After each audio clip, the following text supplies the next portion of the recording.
Shanks paw. I pinched my nose. Don't get mad. Don't get mad. They didn't realize that they shouldn't have done it. Breathe. Why? I began. Did you think that this was a good idea? The three boys shifted guiltily in front of me. Ben and I decided wisely that this conversation would be best kept a bit more private, family only.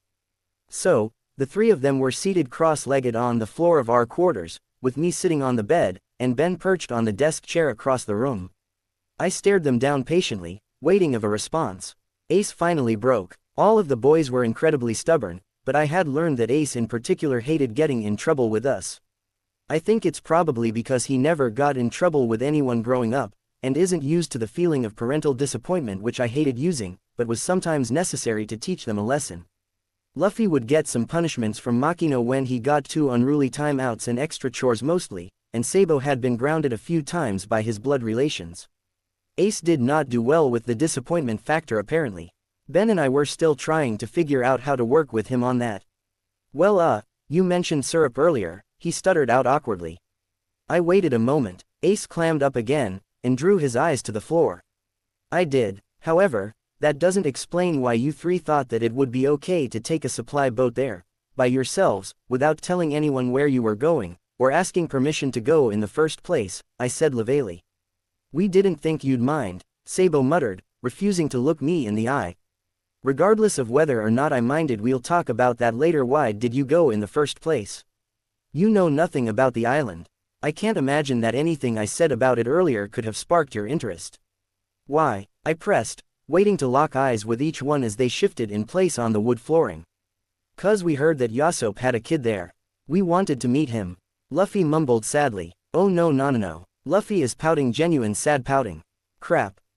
Sometimes I hate parenting. Being the weird uncle would be easier. Then you're not responsible for the stern stuff that makes them sad. All I want to do is hug them and tell them I'm not mad and it's okay. But I'm not supposed to do that because they actually need to learn this lesson. That's all well and good, but you can't just run off like that. Do you know how long it took for us to figure out where you were? I asked seriously. They shook their heads. 3 hours. 3 hours that we had no idea where you were. I had to have Maverick and Harvey help me scour the water because we thought that you had fallen in someplace.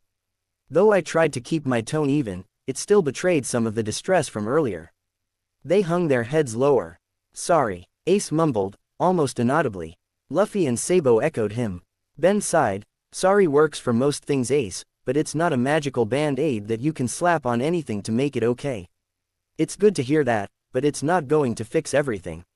You boys really worried us today. You worried everyone. This is the second time now that you've done something like this. It's starting to become a pattern, and it needs to stop. When we tell you that you need to stay somewhere, you need to stay there. Unless there is an emergency and you need to find one of us, you need to stay where we tell you to. Sometimes there may be a safety reason attached that we don't have the time to explain to you at that moment. We need to be able to trust that you boys will listen and do as we say if the need arises. I'm not sure that we can do that right now. I winced internally. Ouch. Okay, that was what I had been skirting around saying, and they did need to hear it, but that hurt me to listen to. Oh fuck, Ace is tearing up. Why do I have to play the responsible parent right now? I just want to hug my sons and forget that this shit happened. I held myself back from acting on those thoughts as Ace bit his lip and stared at the woodgrain beneath him. Luffy shrunk down a bit, and Sabo stared resolutely at his hands, one still partially bandaged as a protective measure. Ben and I shared a look over their heads, and nodded. You boys have already had enough excitement for the day, I think. Head on to bed. I'll ask Terry to bring you dinner in your room tonight. We'll talk in the morning about what extra chores you'll be picking up as punishment. He said. The boys picked themselves up slowly, and followed us back to their room, down the hall, second left, and down the stairs, first door on the right, lit by a small lamp outside the door, which was painted with their initials. Each of them had chosen a color for their letter. Red for Ace, blue for Sabo, and yellow for Luffy. We bade them good night, and told them that Terry would stop by soon with dinner. Ben shut the door quietly behind us as we exited. He looked just as conflicted as I felt. I groaned, and let myself faceplant into the unmade gray sheets. Ben sighed behind me. Don't be a drama queen, Shanks. We had to do that, my boyfriend chided from across the room. That doesn't mean I have to be happy about it, I grumbled, not even bothering to take my face out of the pillow. I thought back to Ace's dejected face as he walked into the boys' bedroom and I felt the guilt all over again. We need to talk to Ace about those self-worth issues.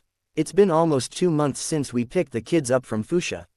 That really needs to get addressed. I frowned. Ben hummed in agreement. True. Any ideas how to approach him on that? He asked over the sound of rustling fabric. I turned my face toward my boyfriend in time to see him toss his shirt into the hamper. Not really. I don't really know how to handle it, which seems to be the theme of parenthood so far, so I was going to go with it by feel. I was thinking maybe you could take Sabo and Luffy somewhere for a few hours while I talk to him.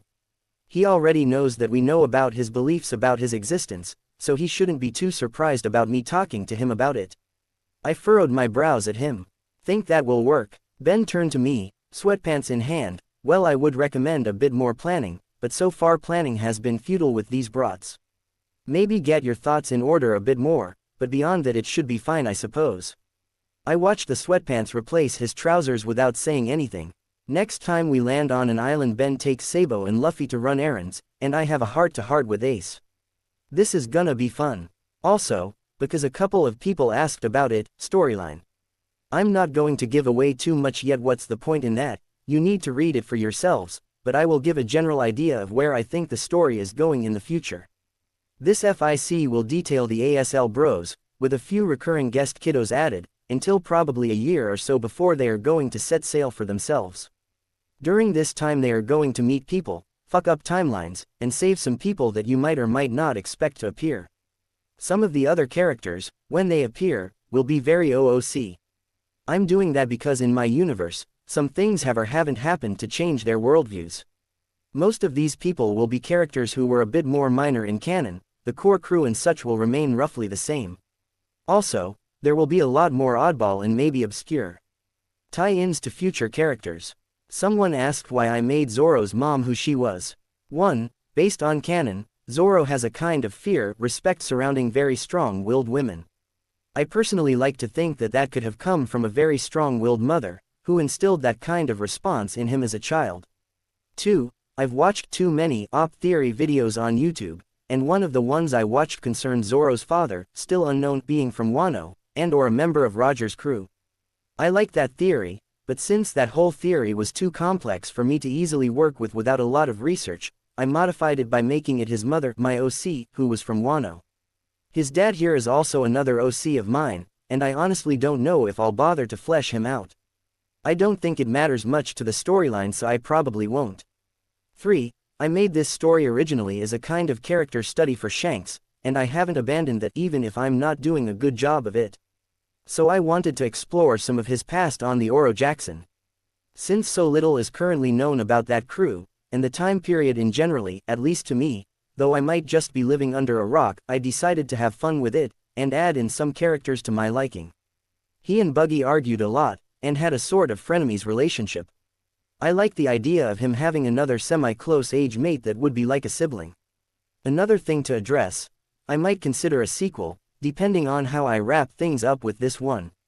There will be a few more chapters that are in the same time range, then it will start skipping between years a bit more. I don't intend to make this an outrageously long FIC. If I make a sequel, it will be less of an ongoing story, and more of a collection of one-shots in the same universe, further down the line. Those one-shots will be a few comedic inserts, a few dramatic encounters, and this universe's take on some of my favorite highlights from various islands. Okay, really long author's note over. Enjoy. Chapter 7, Shanks Pav. The heavy door to my cabin swung shut with a low thud. I glanced out the porthole briefly. The sun is up, but it's not quite out of sunrise. He's early. Ace's signature footsteps echoed quietly in the room as he crossed to the circular table in the corner where Ben always reads the morning paper. Over the past few weeks, Ben and I, and probably most of the other guys, had begun to recognize that each of the boys had particular quirks about them, making them distinctive even when they are quiet. Not that quiet is a very common thing with these three, but it does happen. For instance, their walking patterns are easy to differentiate even without looking at them. Luffy walks with energy, shifting his weight sporadically, hopping, skipping, and skidding frequently, causing his flip-flops to scritch against the floorboards. Sabo walks with grace, something I highly doubt that he notices.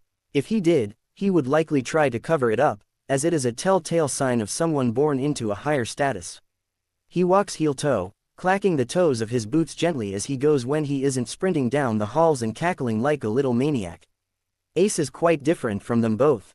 He generally hates wearing shoes of any sort, and will only do so if we land at a port because he will get kicked out of some establishments if he doesn't wear them, or in the dining hall because Terry insisted that it isn't sanitary, and therefore everyone must wear shoes in the galley unless signed off by Kincaid for a medical reason. When he does wear shoes, he prefers large, heavy boots that thunk with every step and are probably at least a size too big. While Luffy and Sabo walk like kids, chaotic, uncaring, and snapping twigs and crunching rocks wherever they go, Ace does not. He makes a point of walking quietly despite the occasional clunky boots.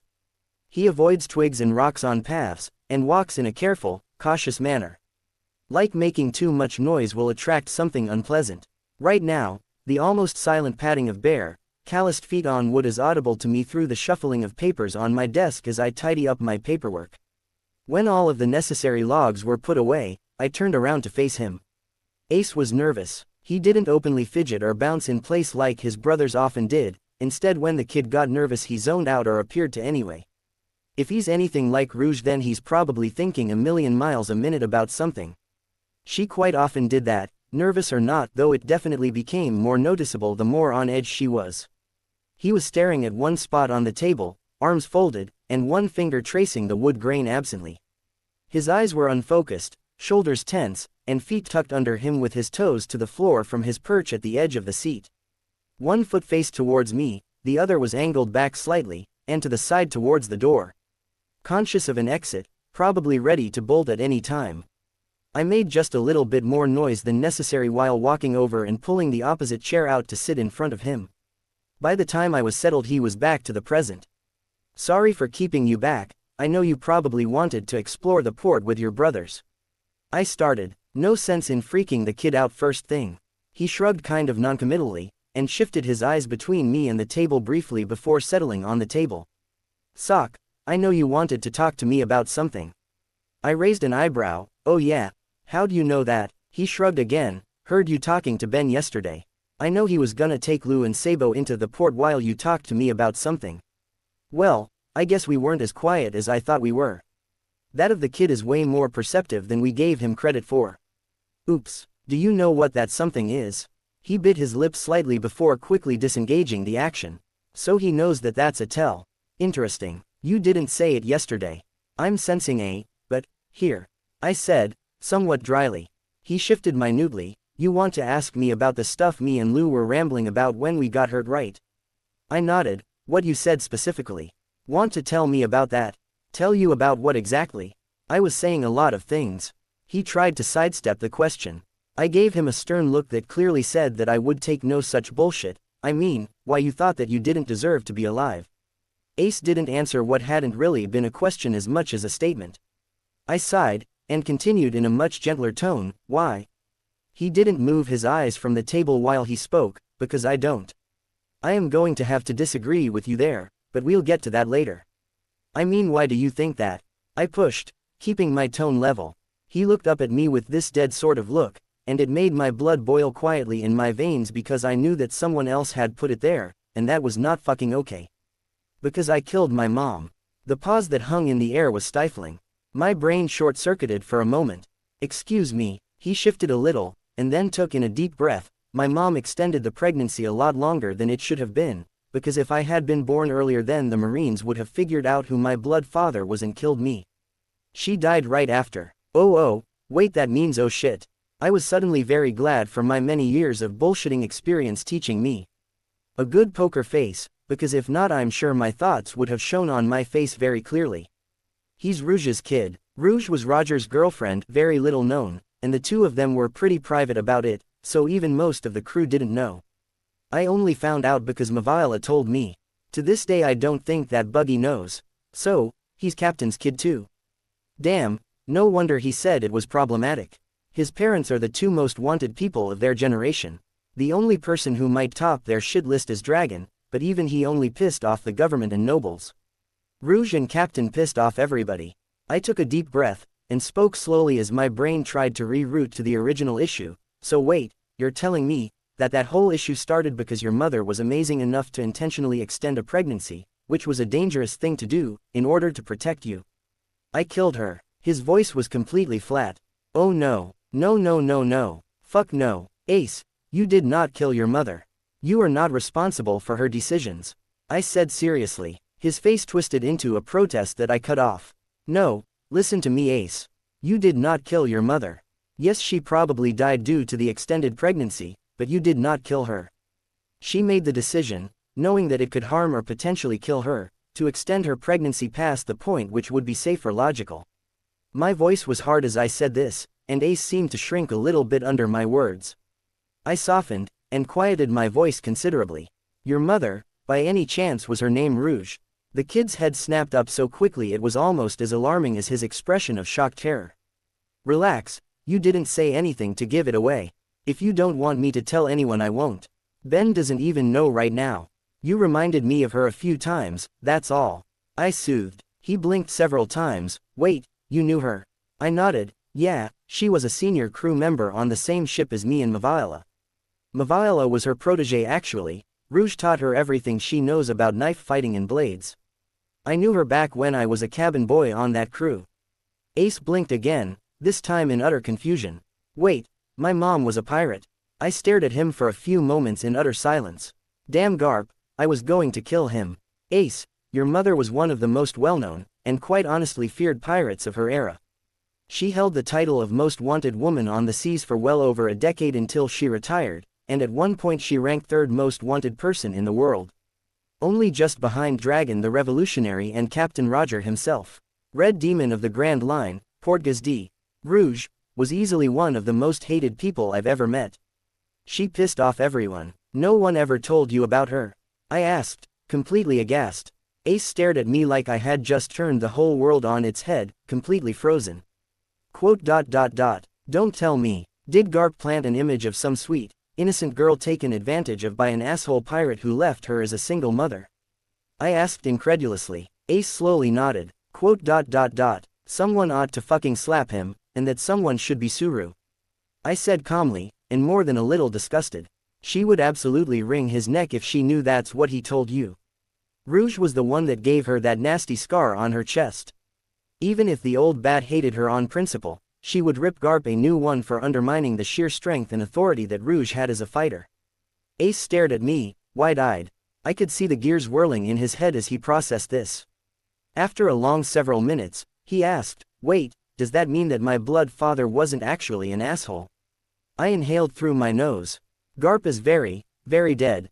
He needs to start ordering a coffin and a memorial service, and probably track down that son of his to make amends if he's ever going to, and he needs to do it before I next see him. By blood father do you mean Roger? Ace nodded. I stared at him. Roger was an idiotic, goofball, and utterly ridiculous man with a protective streak as big as the Grand Line. I can't speak for his actions against enemies, so in the eyes of other crews and marines he probably was an asshole, but his crew was his family. He called us Nakama, and he took care of me, Maviola, and my fellow cabin boy Buggy better than any of our own parents had. He and Rouge were very private when it came to their relationship, so much so that even some of the crew didn't know that they were dating, but they loved each other. Besides that, if and when he ever stepped out of line, Rouge was more than capable of dealing with him. Everyone on the crew knew that she could bench press the weight of a small elephant with minimal effort. Bodily throwing one idiotic man overboard would be child's play for her. So no, Captain wasn't an asshole, at least not in the way that Garp seems to have told you. Ace took in this information with confusion and awe. So, my crazy strength doesn't make me a monster, it's because I got it from my mom. Whoever told you that you were anything like a monster needs to clean out their eye sockets. I have seen real monsters, both human and otherwise, and you are nothing like them. Also, Rouge would absolutely rampage if she heard someone say that about you. She would have loved that her kid inherited her strength, it was something she was damn proud of. I stated bluntly. Quote. Gramps is a really shitty person, isn't he? He muttered, staring at the wood grain. I sighed. Garp isn't a terrible person all around, at least I don't think he is. My bet is that he didn't know how to handle a grandkid, especially after his own son turned rogue, so he tried to use marine techniques instead of parenting skills, since that didn't work out well with his son. Unfortunately, that resulted in a lot of terrible situations, which you kids should never have been subjected to. It doesn't at all excuse what he did, but it might explain it. Regardless, if he and I ever cross paths, we will be having a little chat about his idea of parenting. Or grandparenting, whatever. I blinked. Wait, how is Garp your grandfather anyway? I know that neither Rouge nor Captain were related to him, and you're not Dragon's son. How did you even end up in his care? Ace blinked, and opened his mouth before stopping. I don't know. He never told us that. I never really questioned it because I knew him since I was a baby. He might not even be Lou's grandfather either. He definitely isn't Sabo's. Okay, that leaves a lot of questions. Maybe it's time to have a drink with Mihawk. He always knows the nitty-gritty about the marine higher-ups. He's quiet, but he's an absolute nosy Parker. I think he has enough dirt on the government to sink them if he had enough care to tell the right people. If anyone would know Garp's dirty laundry, it would be him. Quote. Okay, when we get to the right places, I'm going to make a point of introducing you to some of the old crew members of the Oro Jackson, at least, the ones I know how to find. If things had gone, well, not the way they did, they would basically be your aunts and uncles. Geez, he really needs to meet Rayleigh. Ace looked at me in baffled wonder. Okay. Shanks Pav, remind me again how this happened. I asked the other adults next to me. Our kids had an idea. That's what happened, Belmere muttered.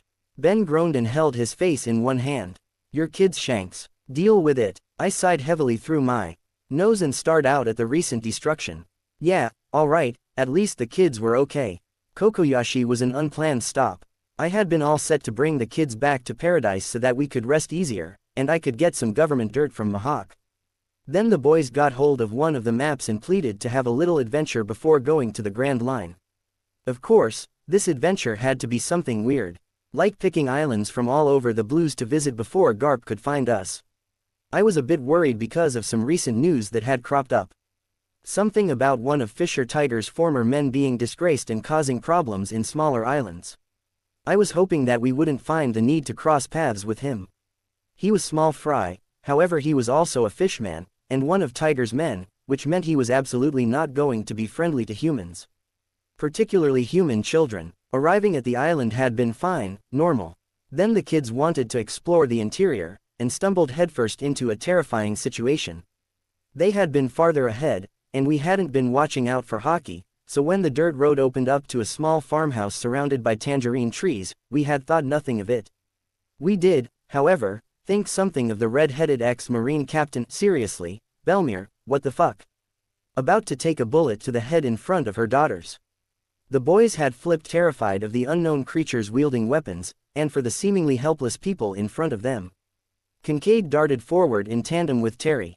Kincaid grabbed the boys and darted off faster than most eyes could perceive, while Terry swiftly grabbed the two girls and their mother a breath before the bullet impacted with the tree just behind where the woman had been. Then the moron made the mistake of turning his gun on Ben. He and his men were quickly dealt with, simultaneously knocked out by a controlled blast of hockey, and shot dead by Ben, Lucky Roo, and Yasop. After several moments of confusion, we found out that while none of the thankful villagers knew why we were there, one little girl and our three miniature, trouble-bound idiots had more than an inkling. Kids in the East Blue were far better connected than I ever would have guessed. Usopp apparently knew Nami, the orange-haired younger daughter of Belmere, from a visit he and his mom had made to the island a few years prior. He heard about the overtaking of Kokoyashi from her via snail only hours after it happened, and quickly relayed the information to Zoro, whose number he also had, though inexplicably, who relayed it to Luffy, and his brothers. Ace, ever the voice of reason, had quickly come to the correct conclusion that there is no way in hell I would risk my kids in a battle, no matter how small. So they found a unfortunately easy solution to goad us into traveling to the island, because they assumed, again, correctly, that once I saw the problems there I would not let them slide undealt with. Also apparently Luffy, probably via Usopp and Zoro, had gotten Nami's Den number, and kept in contact with her through the whole ordeal. She had relayed directions to Ace and Sabo on how to get to her house, trusting that the adults would see the problems when they got to her part of town. They were right. After the whole ordeal had been settled, and Belmere and I declared a somewhat ironic truce, Nami and Luffy had run to each other screaming, it worked. Ace had promptly face-palmed while Sabo ever the airhead fell flat on his face at the feet of the ex-marine, who regarded the blonde with some concern. Now, Their idea. Luffy, why would this even be necessary? I asked tiredly. The almost 7-year-old huffed and crossed his arms. Because, what if we find other places that get in trouble? Then it could be like a special secret place for our friends to go. Why would our friends necessarily need to hide from the Marines? I asked again. This time it was Ace that answered me, sounding equally done with his brother, but siding with him nonetheless, because it's Lou, his friends are probably going to be pirates or other oddball people, and he is a living magnet for trouble. It's better to just have a safe place and deal with the aftermath that way than have to time we help someone the Marines don't like, which will probably be often. And what say that? I asked tiredly. Sabo looked at me blandly, because it's Lou. I scrubbed a hand over my face in exasperation, and thunked down onto a wooden barrel that I was using as a chair. Unfortunately, he had a point. Belmere sighed loudly behind me from her perch on another barrel. She stood up and faced the small crowd of other villagers. An older man with a pinwheel hat stood close to her and an elderly doctor. The three of them were the town's de facto council of decision makers. After a few minutes of discussion, they split off, going around and discussing with various groups of civilians. Around 20 minutes later, much faster than anticipated, the three reconvened, and Belmere nodded at something as they reached a decision. The woman strode back to the pirates' location at the barrels with a calculating look. She grabbed one of the unoccupied barrels and dragged it to rest in front of me and Ben. She sat down heavily on the wood and tapped the ashes off her cigarette. We discussed the kid's idea. As odd as it may be to say, it might not be unreasonable. My eyebrows rose at her statement. What the fuck? Okay. Not going to lie, that is not the response I thought I was going to hear just now. Particularly coming from you. The former captain pursed her lips and stared at the burning stub between her fingers. The Marines aren't what they used to be. When I was captain, we fought to protect the civilians first. Above all, we fought to protect. There was corruption still, but it wasn't near as rampant as it is now. I for one am sick of these uppity assholes with berry signs in their eyes thinking that they can walk over anyone they please if and when it suits them. The other agree. We wanted to split with the government long before Arlong came about. The only reason we didn't was due to the promise of protection from bastards like him. We begged the local bases for years and were ignored. They wouldn't help us when we needed it, and I'm fairly sure one of the slimy rats was getting paid off my Arlong. She muttered. She was telling the truth. Her body language and tone spoke loudly of that. Long restrained anger under the surface visible in the way she struggled not to bite down on the smoldering ash maker in her mouth. There was a calculating edge to her eyes that I was familiar with. She wanted to strike a deal. So, what exactly do you propose? I asked, carefully shifting my posture back. Shoulders loose, body language open, engaging, meeting her eyes evenly. She straightened. Simple trade-off. You break your streak and claim Kokoyashi as a protectorate. In return, we will keep quiet anyone you send our way that needs to stay below the radar for some reason.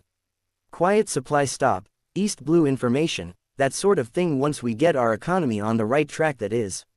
I know that it's not exactly your style, however, given your recent changes, she said, gesturing to the boys over with Kincaid and Terry. I think this would be a mutually beneficial arrangement. She had a point. I thought briefly to Maviola, Zoro, and Usopp. If they ever needed a refuge, it would only be a short trip to Kokoyashi for safety, rather than trying to brave it back to the Grand Line to evade someone. If the kids needed a place to lay low, Kokoyashi might not be a bad option, depending on the circumstances. Another secure trade post wouldn't be a terrible idea, and the suggestion of an informant chain in the East Blue could be extremely useful, particularly with the Garp the shitty and questionable granddad issue at hand. Downside would be quite minimal, an unfortunate change to my reputation, which would cause alarm in the Marines, but I could care less what they flip out about. I could feel Ben's questioning stare boring into my skull. I agree that it would be beneficial. Are you sure that's what you want to do? I ignored my crew gaping behind me.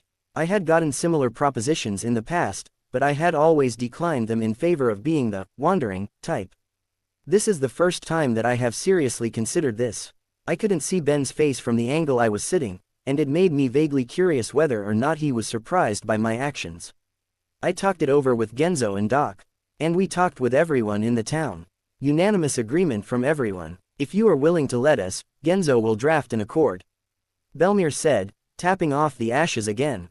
I spared my boyfriend a glance, then scanned the faces of my crew, then sparred the kids a look where they were chatting happily with Nami and her sister, Nojiko. I think that is acceptable, I responded once I turned back to her. She grinned in response, turning to wave at Genzo. The older man nodded and disappeared into the house with Doc, presumably to draft up an accord. She rose, and stretched out one hand towards me. I grasped it in response, shaking her hand firmly. Glad to hear it. A few hours later I was inside the small farmhouse with Ben, Yasop, Belmir, Genzo, and Doc to finalize the accord. It was fairly easy. Both my crew and the people of Kokoyashi seemed to have very similar ideals of what this deal would and wouldn't allow. Simply put, we had free trade through Kokoyashi, and any of our allies, if confirmed by a proven member of the crew, had political sanctuary in the borders of the island. Kokoyashi would provide quarterly, seasonal reports on commonplace East Blue activities, and any urgent activities would get reported as they saw fit following a town meeting. In return, we provide protection for the island from pirates and marines. In our more frequent voyages back to the East Blue, we would help to train the locals in basic combat and strategy, mostly by providing resources for Belmir to use as she saw fit for that purpose. As part of the deal, upon Luffy turning age of 18, about a year after he planned to start captaincy, Kokoyashi would integrate into a joint protectorate between the red-haired pirates and the future Strafut pirates, working name, which may actually end up being their names since Luffy suggested it, and would extend the same deal to Luffy and his future crew in conjunction with mine. Genzo frowned after the last accord was signed. Usually for things like this there is some sort of liaison. Pity we can't do that. It would probably help solidify this. What's a liaison? Luffy asked, bounding up to the table curiously. Ben responded, it's a person who represents another group. If a Kokoyashi sent a liaison, that would mean that someone from the village would travel with, possibly join the crew. If a liaison from the crew stayed here, that means they would live on Kokoyashi and represent the red-haired pirates in political things. Oh, Luffy said, cocking his head to the side. We already have that. Ben and I shared a glance, and then looked to him equally perplexed. Belmir and Genzo, we do. Yeah, Nami's gonna join my crew and be my navigator someday. So when my part starts, then we will have a liaison, right? So she's like a junior liaison right now. Luffy rambles. Clearly this was the first Belmir and Genzo heard of this. And when would this be happening? Belmir asked cautiously. When I'm 17, Luffy said, picking his nose. Ben tapped Luffy's head, and gave him a stern look. Luffy stopped picking his nose. Belmir relaxed slightly, realizing that her daughter would be close to 20 by that time. Sabo shouted something about playing tag outside, and Luffy was gone. Belmir sighed, those kids are going to be the death of us, aren't they? I laughed quietly, settling against Ben on our side of the bench, probably. But we can't help but to love them anyway. Shanks Pav. The North Blue sucks. It's frigidly cold, and the tropically raised brats have no idea how to handle it. Luffy seemed to be pretty much fine. He was cold, and if he stopped to think about it, he would complain that he was cold, but his devil fruit seemed to give him at least partial immunity to the hostile temperatures. Sabo was always cold, and he complained loudly. Ace was clearly cold, but was usually more annoyed with his restricted clothing than the actual temperature. And they found trouble. Again, the blonde marine awkwardly met my eyes. Sengoku's son, not someone I expected to run into, much less help. Yet here we were, Roshan and his kid. I want to call him his adoptive son, but something tells me it's more complicated than that. We're apparently being chased by one of Doflamingo's lackeys. Luffy, naturally, decided that the sickly kid was going to join his crew. When Luffy said this, the sickly kid, who is clearly quite smart, agreed to join his crew if Luffy saved him and his caregiver. Luffy agreed, and I allowed it. Why? I have no idea, even 3 hours later. So now I had a currently well-behaved marine captain who looked about as well settled about this as I felt. However, we were both ignoring that in favor of helping the kid. The kid, who apparently went by the name Law, was sick. According to Roshan, he had been a lot worse before he ate the devil fruit. That said, while he seemed to be on the mend and recovering from amber lead poisoning, he was still thin and pale, and had a nasty cough when he moved too much or too fast. Kincaid was taking care of him now. I sighed quietly. Why are kids so much trouble? So, I started, causing the blonde man to look at me warily. Your kid is going to be on my kid's crew, I guess. He grimaced, apparently. I pursed my lips. Look, I know I'm about as trustworthy to you as an average thief, but I'm not going to do or ask for anything unreasonable, all right? We both know I don't have a reputation like that, and I'm not going to hurt someone my kids like. Roshan gave me a wary nod. Right, are you two heading to a base? I won't go straight to one, but I can drop you off on a peaceful island to wait, I offered. He was quiet for a minute, weighing his options, then sighing, a peaceful island would be great, but don't go out of your way to take us near a base. We won't be going there. I raised an eyebrow. All right, can I ask why? He hesitated, and glanced towards the infirmary door as if reassuring himself that Law was safe, before turning back to me. Law.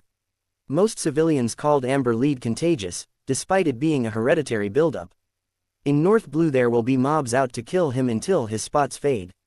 Marine bases are worse. The devil fruit that Law had is worth more than most.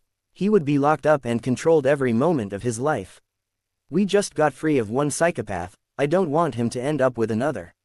I grimaced. Poor kid. Any island in particular you have in mind, or can I make a suggestion? He raised an eyebrow dubiously. Law may want to join a pirate crew someday, but that doesn't mean I want to live in a pirate haven, he warned. I hummed thoughtfully. Well, I guess that depends on what you count as a haven. The place I'm talking about is one where my crew and I are welcome, as are our allies and those of the kids, which is the main reason I'm offering this, because they consider Law a future ally. The people there are not pirates, but they are withdrawing from the government soon because the Marines have refused to help them for so long. He frowned thoughtfully, but other crews won't just drop by. The only one I can think of doing that might be Mahawk, if he's in area, but that's unlikely. Besides that, Luffy's crew in about 6 or 7 years will be there sometimes. That's it. Roshan sat quietly for a few minutes, mulling it over. I'll talk to Law about it. If he's good with it then it's probably as good as we'll get. He muttered, still clearly annoyed at having to take help from a pirate or that his kid wanted to be one. Either one was plausible. Ace Pav. Law was interesting. He was definitely still sick, but he was well enough to talk to us while Kincaid made his medicine. So Luffy is going to be the captain?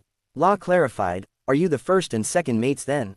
Sabo shook his head. No, we're his brothers. We didn't really think it fit with the rank system, and we'd never know who should be which. We won't have a number rank, but we'll be kind of up there with the ranked mates later. We do already have first through third mates though. Zoro, we met him a while ago, we can snail call him later for a meeting or something. He's the first mate. Nami is the second mate, and Usopp is our third. Luffy bounced up in his seat. Zoro's gonna be a swordsman, Nami'll be our navigator, and Usopp is gonna be our sniper. Law hummed. Sounds like you still need a doctor. I sighed. Yeah, we do. We'll need a ship doctor badly once we get everyone together. Law pursed his lips and thought for a moment. Well, I'm going to train to be a doctor. If you still think you'll need one. I cut him off dryly. With our luck, we're going to need an entire team of doctors. Regardless of whether or not we will already have one, we will need another. Law raised an eyebrow. You can't possibly be that accident prone. Sabo deadpanned. Our baby brother is our captain. He is the reason that our dads liberated an island. He is the reason we are in North Blue right now. He is 6 years old, an unofficial and official pirate captain with a 5-person crew and a co-protectorate island in less than his first 6 months at sea, without his own ship, and still technically under captaincy of his adoptive dad. If you actually think that any of those are the craziest thing he's done, then you have no idea what you are signing on for. Law's eyes widened as Sabo spoke until they were almost bugging out of his head. Oh, and he's going to be the Pirate King, Sabo shrugged. The cabin was quiet for a moment as Law absorbed that. The future doctor looked from one brother to the other slowly. You guys are crazy, he said seriously, completely and utterly insane. His eyes came to rest on Luffy, and for a long moment, he was silent, gray eyes thoughtful. Finally, his speckled face broke into a wild grin. I bit back a smile. That was the same kind of wild, mischievous grin that was so familiar to us. I'm in. Lu cheered loudly, running circles around Med Bay. Sabo's face split into a wolfish grin, showing off his missing tooth. I laughed quietly as Kincaid yelled at Lu to stop running in his infirmary. I looked at Law, welcome aboard, future doc, and grinned, till my face hurt. It only gets crazier from here. Shanks Pav, I should be used to this by now. I really should. I watched the circle of 5 boys sitting on the floor in what would eventually become a restaurant ship. Roshan slumped over his seat on the barrel a few feet to my right, and Ben was conversing pleasantly if a bit tensely with the now peg-legged red leg Zeph. Who was alive, apparently. Roshan eyed the excitedly conversing boys tiredly. Do your kids make a habit of recruiting other kids onto your youngest's pirate crew? Yes. Ben and I deadpanned simultaneously. Zeph snorted and Roshan let his head fall onto the wooden table with a loud thunk. Zeph looked at me, and I guessed that the eggplant is their latest recruit. I sighed, looks like it. Look, if it's any consolation, no one is doing anything until Luffy is 17. So he's still got about 10 years before the brats even think about setting off on their own. Well, that's good to hear. Roshan grumbled, not bothering to lift his head off the table. Zeph grunted, which could have been an agreement as much as it could have been an insult. I watched the kids chatter without really paying attention to their conversation. Luffy was acting like his normal, happy-go-lucky self, thank goodness. Ace, shockingly, had warmed up to both Law and Sanji quickly. Though, he still watched Zeph and Roshan with a small amount of trepidation, so it might have more to do with them being other kids, and both being younger than him than it did them being new people. Sabo seemed to be a social butterfly, though significantly more tactful than Luffy tended to be, and got along great with the other kids from the get-go. Law was looking better, I noted. His patches were fading rapidly from hard, itchy, scaly spots of too white skin into slightly too pale, and slightly pink from irritation patches that could almost pass as just being really dry skin. Kincaid's medicine and Terry's food plan had gotten him looking a little less skinny, and a lot closer to healthy. Sanji, despite being only 3 months off of the starvation island he was on with Zeph, looked almost like a normal kid. He was a little too skinny, but I had little doubt that Zeph was remedying that. Most of all, he seemed to be ecstatic to have people, particularly peers around his age, who thought that his dream wasn't an impossibility, and more than that, actually having said peers encourage him to pursue it. So, Law butted in before Luffy or Sanji could be led on another tangent. We have a captain, a swordsman, a navigator, a sniper, a doctor, he gestured to himself briefly, and 2 unspecified brothers who are basically the behind-the-scenes co-captains who mostly follow whatever Luffy is doing anyway. Any idea what position you will fill? He asked curiously. Sanji's grin nearly split his face. I'll be the chef. Zeph snorted loudly this time. You've still got to learn how to cook first, brat. Sanji rolled his eyes, not letting his good mood be spoiled by the grouchy ex-pirate. Yeah, but I have 10 years for you to teach me first though, right? Zeph's gruff demeanor faltered briefly before he leaned back in his seat and grumbled warmly, cheeky brat. Of course. The kids turned back to their excited planning, and Zeph turned to eye Roshan. So, how'd you and your brat get tangled up with theirs? He jerked his thumb at me. Roshan, still not moving his head from the tabletop, grumbled into the wood. He and his kids saved us from getting executed by my evil shithead of a brother's lackey.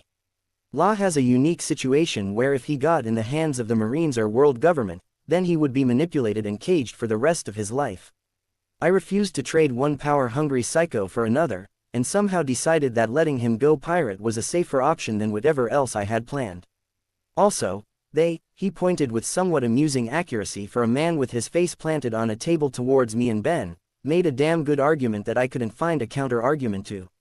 So now I'm en route to an island that is the protectorate of a pirate, so that me and my kid can play civilian for a few years without the world government breathing down our necks.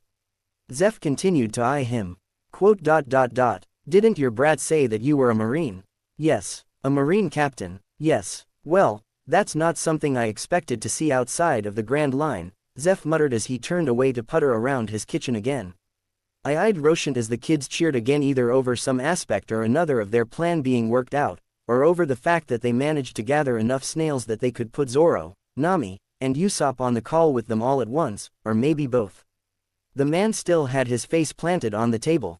I glanced back at the kids, and briefly reviewed a few of the escapades that the boys and their future crewmates had gotten into in the span of only a few short weeks. I looked back at the ex-Marine captain and silently sent him my sympathies. This poor man was going to go completely gray before his kid hit 20. So was I. Shanks Pav. Having kids around meant a lot of changes. Some of them were expected. The kids scurried around the deck playing some variation of tag, or hide-and-go-seek. They talked loudly and giggled furiously in the Galliot diner, and had terrible table manners. They loved stories, especially ones about epic adventures or just really stupid ones. They ate a lot, and grew quickly. Gods, they grew quickly. No matter what we did, it seemed that every other island we visited, their shoes were too tight, or their shirts were riding up their abdomens, or their pants were quickly becoming capris. There were things I expected, but was still underprepared for. The kids deciding to gallivant off on an island without telling anyone where they were going or that they'd left at all, had been a moment that, in the back of my mind, I knew would happen at some point. That knowledge had done nothing to stop the moment of terror freezing my veins when they were found missing. My conversation with Ace, and his slow, and still progressing, acceptance of who his parents were, and of himself. Then there were the things that, no matter how expected that they should have been, still managed to blindside me. One of those things was trauma. Sabo, who was born Sabo Outlook, was born into nobility, and left it at an early age. He grew up except for brief instances where Outlook 3 forced him to return to High Town in Grey Terminal. He and his brothers had helped to warn the people of Grey Terminal in an attempt to evacuate them before it was burned. According to the rumors that I'd picked up from Fuchsia in the years since then, it was their warnings and quick action that made the evacuation a near-total success. They had managed to raise enough of a ruckus that someone affiliated with the revolutionaries had managed to put together several cargo ships to take nearly 2/3 of the Grey Terminal residents to safety. Ace, who was told for most of his young life that he was the son of a monster, grew up apart from people. He'd been neglected or abused by the two majorly influential adults in his life before us. I was already somewhat aware of those traumas. Ben, Kincaid, and I were talking with him regularly to help him work through them. I'd known that Ace and Sabo met in Grey Terminal. I'd known that Luffy had stayed with them, and been with them during the hours before it was burned, helping warn people. I'd read about the tragedy of Grey Terminal. I knew what kind of horrors it had contained. I knew, but somehow, I hadn't realized exactly what that meant. Ben and I had been prepared for nightmares, or at least we thought that we were. We were not prepared for nightmares like this. We were not prepared for trauma like this. Ace screamed in my ear as I held his sobbing form to my chest, half comforting, half restraining the hands that alternated between swinging blindly outward, and clawing at his shoulder, arm, and chest. "Shh, Ace, you're not there. You're on the ship now. You're not there," I murmured desperately into his hair, trying to remember anything that would help bring him out of this. The sound of retching had me glancing across the boys' cabin to Ben, where he was crouched next to a hyperventilating Sabo, and a now vomit-filled paper bin. Sabo was shaking like a leaf on the floor as Ben murmured to him soothingly, trying to ground him as he wiped the vomit from the boy's mouth with his handkerchief. Ace's violent struggles slowly faded as he woke further. I continued whispering soothingly as I shifted him so that he could rest more comfortably against me. One of his hands came up to twist into my shirt as he pressed his face into my chest. I brought one hand up to card through his hair gently, and glanced over my shoulder. Yasopp and Law were both crouched on the floor a few feet from the corner of the room where the boys' wardrobes ended. Luffy had wedged himself into the corner where he and his brothers usually leaned their pipes against the wall. Yasopp was trying to quietly talk Luffy into coming out of the tight space. Law was a little bit closer to Luffy than Yasopp, and was kneeling just slightly to the side of the opening of the space. He wasn't saying anything, just alternating his wide, worried gaze between Ace sobbing in my arms, Sabo dry heaving by his bed with Ben's hand rubbing his back soothingly, and Luffy. Luffy was silent, and painfully still. Mostly dried tears trickled silently down his face. His eyes were wide, and unseeing as they looked straight ahead, and straight through Law and Yasopp without recognition. His breathing was too shallow, too jerky. Roshan was hovering near the door. He had arrived just after us when he heard Ace screaming, but had hung back slightly when Law waved him away. The boys didn't just have nightmares. They had flashbacks of Grey Terminal. Makino and the mayor had told me before that the boys had been instrumental in getting people evacuated, but if I had to guess, even they didn't know how long the boys had been in the terminal. They didn't know that the boys had been there when the Blue Jam pirates had started the fires. When they had started firing, each one of them had nightmares about fire. On bad nights, each one of them had nightmares about people burning. Tonight, all three of them relived Grey Terminal in their dreams. My heart twisted in my chest, because no matter what I did or said, there was no comfort I could give them that would erase this. There was nothing I could do to take that hell from their heads. We could only hold them, and hope that it was enough. Roshan Pav. I leaned against the wall across from the open door. My jaw clenched. I had dealt with my fair share of nightmares, both my own, and Law's. But listening to these kids live through the echoes of their own personal hells, it made me question every damn thing I'd been taught in the Marines. I knew that the world was not as black and white as the higher-ups liked to make it seem. I knew about the corruption in the Marines. I knew that there were some pirates like the red-haired crew. And Whitebeards who were genuinely good people. I wasn't blind. I also knew that the world nobles threw their power around in ways that should be checked, but weren't. I knew about Grey Terminal.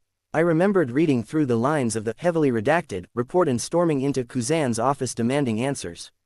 I remembered the dead, hollow look in his eyes when he told me that the world nobles had ordered it, so we had to turn a blind eye to it. I remembered how his desk had splintered under his grip, and the hall froze even as his words were spoken tonelessly. I remembered hearing Garp and Suru screaming at Dad in his office, and the physical wave of hockey that had accompanied their rage. Neither of the old guard heroes had ever looked so close to mutiny. Dad's eyes had been haunted and angry. He had never looked so close to joining them. I looked at these kids, and I realized that I would never go back to the Navy after this. Not just because I had to keep Law safe from their machinations. Not because Daffy would send Virgo after me to finish what we started. I would never go back, because what the world government had ordered, what the Marines had allowed to happen, was inexcusable. Beyond that, it was unforgivable. I had known before, I had raged at the injustice of it, but there is a difference between reading about an atrocity, and knowing the victims of it. I had been pushed close to leaving the Marines with the Grey Terminal incident. Kuzan had been pushed twice by the terminal, and by the buster call on Ohara before it. He had stayed because he knew if he didn't, then Akainu would one day take Dad's place, and bring on a new era of hell at the behest of the Elder Stars. I had no such obligations. I locked eyes with Law, now holding a too silent, too still Luffy, and the last piece of loyalty I felt for the organization I had sworn my life to, died in my lungs. Mavail Apav, the change was weird. I never thought that my son would be the type to change his behavior because of meeting someone, yet, here we are. He didn't change drastically, but the changes were there. He was still the strong, prideful, aggressive brat that I called my son. Now, though, he was more aware. He had a shockingly good understanding of current events, and was usually more up to date on the news than I was these days. More than that though, was that he had friends. Now, I wasn't getting sappy over the fact that my kid was finally figuring out how to socialize outside of a dojo. I wasn't. What I was astonished by, was how these friends had changed his thought process. Before, he would talk to people in town when he had to. After meeting Shanks brats, he started asking questions about current events, both local, and across the blues. And the changes didn't stop there. He started keeping a map of the blues tacked up in his room, and marked out places that he heard about from his friends, and the people in town. He kept track of which islands had marine bases and which ones typically had officers strong enough that he thought that it would be worth avoiding them altogether if they could. He started actually looking at the wanted posters when they came through town. He took note of who had bounties, and why they got them. What was, perhaps, the most interesting thing that Zoro started doing, was relaying information into the kids' network. Oh yes, it was a network. Carrot Top's brats would call him from North Blue with some tidbit that they and the new one apparently Shanks had a temporary visitor on board, who also had a kid, who also got recruited onto Luffy's future pirate crew found interesting, and he would then either relay it to the others, or comment that someone specific would be interested to hear about the thing. The kids didn't just relay fun facts, marine base intel, and trade port locations though. They also relayed information that was critical. Because of the location of our islands, storms which started near Usopp's island would often travel close to ours. What had started as a heavy rainstorm in Syrup, had traveled 2.5 days southeast to Shimotsuki, and on the way here, that annoying rainstorm had become a typhoon. It wasn't something that had been predictable, like most East Blue weather was. It hit us like something out of paradise. So suddenly that you had only minutes between noticing it, and the full force of it hitting the island, and so hard that you could do nothing but brace yourself and take shelter until it passed. It leveled most of the village, and it would have been the deadliest storm we had ever seen. Would have been, that is, if the kids hadn't decided that talking about the weather on and between their islands was something worth discussing regularly. It was because Usopp reported his weather to Nami, who recognized the signs of a soon-to-be megastorm, that Nami was then able to tell Zoro, who told the entire island what was coming. Because of their communication, the entire island was able to evacuate to the cave system on the northwest side of the island, and safely weather the storm. And the weather was only the tip of the critical informational iceberg that our kids had shared. A few weeks ago, Usopp had complained to Zoro that the new butler in his town was rude, and his description of the man had clicked in Zoro's head. I'd never seen my son drop a Denden call so fast in his life. His eyes had bugged out, and he'd all but sprinted away from the snail. I'd looked on in bafflement as he tore apart his room, and shuffled desperately through the wanted posters he had slowly amassed. At last, he yanked one up to his face and scrutinized it with wide, wild eyes. He'd returned Usopp's call so fast that the other boy hadn't had time to be more than slightly irritated with Zoro for hanging up on him, and spat out a line that made Usopp's eyes bug out through the transceiver. Klahadore is Captain Kuro of the Thousand Plans. Yes, I'm sure. I know how well you describe people, and the way you said he pushes up his glasses is the same way the Marine said that Kuro did because of his blade gloves. Call the Marines. He isn't dead, and I'll bet you if he's working for the richest family on your island, it isn't out of the goodness of his heart. I had stared at my son blankly, hands frozen around the plate and dish towel in my hands. Usopp's 5-second silence mirrored my own shock before he inhaled sharply and dropped the call without a word. 2 days later, Usopp called back. The Marines had arrived and investigated. It was Kuro, and the kid's quick thinking had just saved the life of a young heiress and her father. It had also brought a not insignificant amount of panic to both Usopp and Zoro when the younger boy relayed that the Marine leading the investigation was Garp the hero. 3 weeks prior, that information would have meant nothing, as Shanks and his brats were in the North Blue. However, in the North Blue they had picked up 2 passengers, who were both being brought to Kokoyashi for safety. Kokoyashi, which was an island less than a week's sailing away. The information was quickly relayed to Shanks' brats in time for them to change course, and safely avoid Garp as he escorted Kuro of the Thousand Plans to Logatown. My son had changed, because of these kids. He had gone from semi-isolated kid with a sword obsession, to being part of a multi-sea youth information network which saved lives. He, and the 7 other kids who were involved in this, were going to change things when they finally got their crew together. I smiled. I couldn't wait to see the chaos they would bring. In the meantime, though, Zoro, I bellowed, that room is not clean, young man. Put the Bakken down until it is. Ben Pav. After the Garp scare in the East Blue, we decided that it would be best to stay out of the East Blue for a little while, and drop off Rocinante and Law after things had settled down. Somewhat surprisingly, the former Marine had less qualms with that plan than expected. After a few months as guest on our ship, and several events of him witnessing the aftermath of the boys' night terrors, he had become quite protective of them. One of the guys, probably Yasop, had let it slip that the boys were running from their grandfather, and after hearing Luffy's full name, the man had pieced most of the story together. He'd confronted Shanks and I a few weeks ago and asked if his suspicions were correct. We'd seen no problem with telling him most of the situation, though we left out Ace and Sabo's heritage. I suspected that he knew that Sabo was the son of a noble, but he didn't ask, and I wasn't worried about him sharing that information even if he did. As long as Ace's heritage remained a secret, all was relatively well. When the man had heard that Garp was the one the boys were running from, he'd been pissed. Largely because, from the sounds of it, he'd spent a good portion of his life looking up to the man.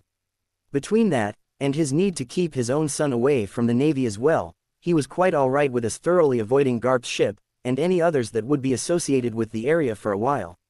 We couldn't return to Paradise just yet, since doing so would mean that Rocinante and Law would have to stay with us for several years, rather than the few months it took to get them back to Kokoyashi. With them running from the North Blue and all of us thoroughly sick of the weather, Shanks had asked the boys which blue they wanted to see next, South Blue or West Blue. They had decided on South Blue. Thankfully, there was an area in the northern end of South Blue that was both relatively marine-free, and known for staying fairly quiet by that sea's standards, anyway. Plus, with it being the northern end of the South Blue, we were close enough to the equator for the weather to be nice and warm, and not the frigid cold of the southern South Blue. Not as thankfully, the kids did as they seemed to do best, and found trouble. I couldn't blame them though, this time they truly had tried to avoid trouble. They'd done everything we told them to, and only gone exploring with an adult with them. They hadn't set us up to rescue an island again. They did, however, find some kids who needed rescuing. The island we were on was called the Junkyard, and it lived up to its name. There were massive piles of scrap and garbage littered everywhere. There was a village, but its prices were high. Not enough to be prohibiting for us, but enough that we watched our budget a bit more than usual there. The thing that both irritated and saddened us the most about the island was the children. The boys, accompanied by Yasop, had discovered one particular bunch of these children. 4 boys, all injured from a recent shipwreck. All running away from a kingdom led by nobles who wanted them dead. This sounded way too similar to Goa for my own liking. After hearing their story, and examining their injuries, Yasop and the kids had led the 4 injured boys back to the ship to get Kincaid to look at them. It was a damn good thing they did, because those boys would not have lasted long without help. All of them had injuries ranging from broken bones to deep gashes that really should have been stitched up properly days ago, but the most worrying one was the one with goggles around his neck. The unofficial leader of their tiny group was a lanky boy with spiky red hair, around 11 or 12. He had bruises all over his body, and a fair number of gashes all his own, which his companions had tried to bandage along with their own, using what they'd found on the boat they stole. According to the other 3, he had taken a heavy beating from a pack of guards before they had escaped and set sail, and had only worsened from there. One look at the boy and Kincaid's normally warm and mild demeanor darkened considerably. He'd barked at Yasop to get the boy to an infirmary bed immediately, and take the other 3 to get cleaned up, and properly wash their injuries. It wasn't good. The boy had several broken ribs, bruising on several of his internal organs, and an infected stab wound on his thigh that had been on the verge of going septic. On top of that, his chest rattled with something wet and thick every time he fought to get a shallow breath into his lungs. He was dehydrated and malnourished, same as the other 3. Then there was the fever. His fever was high. According to Kincaid, if his temp didn't come down soon, the heatstroke would be irreversible. Kincaid had Maverick running back and forth to the galley to get cold packs to put behind his knees, under his armpits, and on his forehead. He'd asked Shanks to cut a barrel lengthwise, to turn it into a tub that we could give the kid a cool bath in. Lucky Roo finished hauling in the cool water from the galley to fill the makeshift tub, and Kincaid scooped up the feverish child and gently arranged him in the water. The second the cool water hit his skin, the boy gave a thin noise of pain, and began weakly struggling against the grip that kept him submerged up to his chest.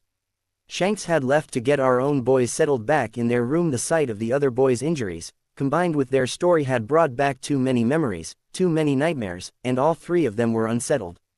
Hesitant footsteps stopped at the doorway of the infirmary. Looking up, I saw Law watching us frantically try to bring down the other boy's temperature. His expression was odd. He was biting his lip, and his eyes were caught between worry and determination. "Can I help?" he asked quietly, gaze switching between the boy and Kincaid. "Help?" Kincaid asked, applying a cool rag to the sweaty forehead. Law's voice was a little stronger this time. "My parents were both doctors. I grew up helping them in the clinic, and the school I went to before they died was focused on teaching medicine. I'm not licensed, and I didn't get to finish my training before they died, but if I can help, I want to." Kincaid looked at him for a long moment. "How do you treat gashes?" Law answered automatically, listing off cleaning and treatment procedures like they had been drilled into him. They probably had. His answers seemed to satisfy Kincaid. "All right, you know where those items are in here?" "Yes." The doctor nodded at the older boy. "Very well then. Gather what you need and go treat the other 3 for their gashes, and perform a basic exam, if you know how. Leave the broken bones for now, I'll see to them once this one is stable. You can assist me with that if you like." Law's eyes brightened, and he nodded once, darting forward to find the items in the cupboards and drawers. Kincaid re-wetted the cloth and swiped it around the younger boy's face while I kept the small hands from fighting against the cold water he was half submerged in. "Take one of the medical carts to carry it on, and if you finish before I'm done in here, come back and give me a report of their injuries and the treatments you gave them," he ordered over his shoulder. "Understood." A few minutes later, Law led a small metal cart laden with bandages, disinfectant, and other relevant supplies out the door with him, heading towards the office near the showers where the boys with less significant injuries and ailments were being kept until Kincaid got the fever stabilized. It took several hours, but slowly the fever had receded. The boy's temperature had been holding steadily at a mid-grade fever for nearly an hour now, and it seemed that the medications were beginning to take hold. Kincaid and I sat back and took a breather now that the child was resting peacefully, and out of immediate danger. Kincaid had administered the start of what would probably be a long round of antibiotics for the infections in his chest and leg, and the boy seemed to be responding well to them so far. Law had poked his head in a few hours prior, to see if Kincaid had time to listen to the report on the other boy's conditions, but he'd arrived just as the red-haired child had launched into a violent coughing fit which had displaced at least one of the broken ribs. Several hours in an operation to reset that rib later, it seemed that it was calm enough for the doctor to take a break to hear Law's report and check on the other three. I'd gone to get the kids from the office, and had found Law chatting with them and Yasop. Now the other boys were settled onto infirmary cots, and Kincaid and Law had reset the broken bones. 2 broken arms and 1 broken leg between the 3, and a broken wrist on the boy with the fever. It was oddly heartwarming to watch Law work with Kincaid. It was clear that the boy knew what he was doing, and that he loved the work. Kincaid had been impressed by the quality of work done on the stitches and bandaging job, and was even more impressed when Yasop mentioned how little time it had taken Law to do it in. After all of the injuries had been treated, and the 4 boys sleeping peacefully, Kincaid began to quiz Law's medical knowledge, trying to pinpoint where he'd been in his studies before he'd had to stop. Each question was met with an answer immediately, and without hesitation. They'd been going for over an hour already, and I hadn't heard Law give a wrong answer yet. Eventually, Kincaid leaned back and eyed Law, more than a small bit impressed. "Sounds like you were in your last year of study. After that you would have begun your internship, correct?" Law nodded, though his eyes saddened. "What field were you looking to specify in?" "Surgery." Kincaid rubbed the graying beard on his chin. "Well, he doesn't specialize in surgery, but there is a doctor on the island that we're planning to take you to, once that nonsense in the East calms down. Dr. Nako. He mostly focuses on civilian medicine, I believe, but if you wanted to finish your training and get a basic certification, I can't imagine him objecting to being your mentor, if you'd like." Law's eyes widened. "Really?" "Sure," Kincaid nodded, "and while you're here, I don't mind teaching you what I can about ship medicine. It's a bit different from what Drive Nako is likely to see in his practice, so the 2 experiences should give you a bit of a wider base of experience to work from." Law was almost beaming at the prospect, and immediately launched into a million eager questions. Kincaid smiled, and shifted to get more comfortable in his chair. I watched the interaction, and shook my head with a warm smile before quietly slipping out of the infirmary. The boys' names were Heat, Wire, Killer, and Kid. Kid didn't really become lucid for about 3 days, but the other boys perked up quickly with the additions of proper nourishment and medical treatment. Once we'd promised to take them away from the island, and help them get some distance away from the nobles who wanted the dead, the boys opened up more about their story. Their parents had worked in the royal palace. Heat's parents had been cooks, Killer's mom had been a maid, and his dad a butler. Wire's dad had died when he was too young to remember, but his mother had been an archer on the royal guard. Kid's father had never been around, and his mother had been the head of the royal guard. 2 years prior, there had been a coup. One of the princes made a power grab, and killed the king in the process. The kingdom had split into a civil war over it. One side, the Kashti, was loyal to the fallen king, the other, the Kurami, was loyal to the prince. The boys' parents had been Kashtis, and were recently captured and executed for their loyalties. With their parents gone, the resistance had crumbled, and many Kashti children fled the kingdom by ship. The 4 of them had been among the few who had survived the blockade. There were bounty hunters being paid to hunt down the handful of Kashtis who had escaped. If they remained on Junkyard Island, it would only be a matter of time before someone found them. The names that they had given us were aliases, based on nicknames that their parents had given them. Their real names were Jordan Killick, Frank Harsted, Marcus Davenport, and Devin Colmeister. Jordan and Frank were 13, Marcus and Devin were 12. Devin, the red-haired boy, was their unofficial leader. Luffy, Ace, and Sabo were quick to offer the older boys a position on their future crew. To our surprise, the boys had planned to become pirates from the moment they were exiled, but after a secret conversation that Kid, as Devin preferred to be called, had with Luffy, Ace, and Law, he agreed to join the future Strafut pirates, as long as his friends could join as well. Which was, quite obviously, a non-issue. The other boys enthusiastically agreed. We made plans to drop the 4 of them off on Kokoyashi along with Law and Rocinante, and called ahead to tell Belmir what to expect when we eventually got back to the east. She was sympathetic to the boys' plight, and informed us that she and Genzo would make sure that they would have a place to stay, and would be well cared for when they got to Kokoyashi. When Shanks and I got off of our call with Belmir, we poked our heads into the somewhat overcrowded infirmary, where all 8 boys were currently crouched around our son's Den Den Mushi, as well as one of the spares that they had probably nicked from Maverick. We smiled to ourselves when we heard the exited voices of Nami and Zoro on the line, promising to call Usopp and Sanji when they got done to inform them of the new nakama. I shook my head as we quietly stepped away from the door. Our youngest was barely 7, and he had a crew of 11 people already. And I had a feeling that his crew was only just getting started.